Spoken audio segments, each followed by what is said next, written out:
Setelah sekolah dengan sistem daring dalam beberapa tahun terakhir, sejumlah sekolah yang ada di Kota Banda Aceh mulai memperlakukan sekolah secara tatap muka penuh sejak 1 pekan terakhir. Para siswa dan orang tua merespon dengan baik untuk kebijakan ini. Wabah virus COVID-19 yang melanda dunia dalam 2 tahun terakhir membuat seluruh kegiatan yang bersifat keramaian termasuk sekolah harus dilaksanakan secara daring ataupun online. Dalam 1 pekan terakhir, sejumlah sekolah yang berada di wilayah Kota Banda Aceh mulai melaksanakan sistem pembelajaran tatap muka penuh dengan menghadirkan seluruh siswa ke sekolah.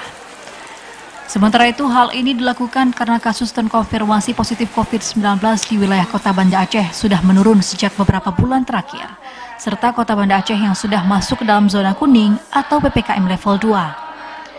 Kepala Sekolah MTSN 1 Model Kota Banda Aceh, Junaidi Ibas, mengatakan bahwa meski seluruh siswa sudah hadir ke sekolah untuk melaksanakan pembelajaran tatap muka tanpa sistem shift, pihaknya juga tetap menegaskan kepada siswa untuk selalu menerapkan protokol kesehatan 5M selama berada di sekolah.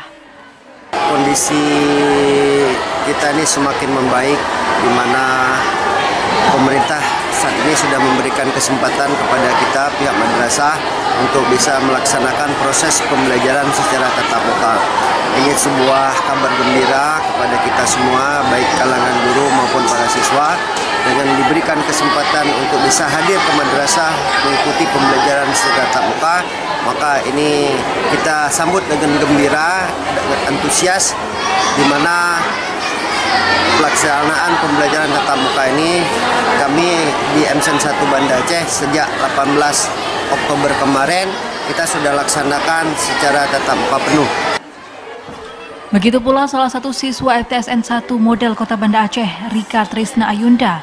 Dirinya mengaku sangat bergembira dengan kebijakan ini karena sebelumnya selama pembelajaran daring dilakukan, dirinya tidak dapat memahami secara penuh dengan materi yang diberikan oleh guru.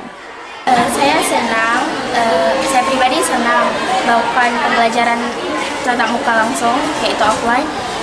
Karena kalau misalnya pembelajaran secara online, terkadang ada masalah jaringan sehingga jika guru menjelaskan banyak yang nggak ngerti, lalu tidak bebas untuk bertanya juga.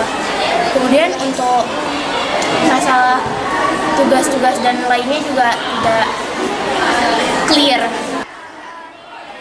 Sejauh ini wilayah Banda Aceh sudah masuk ke dalam zona kuning penyebaran COVID-19. Meski demikian, pemerintah juga mengimbau kepada seluruh masyarakat agar tetap waspada dengan gelombang ketiga virus COVID-19. Dari Banda Aceh, Hidayatullah, TVRI Aceh melaporkan.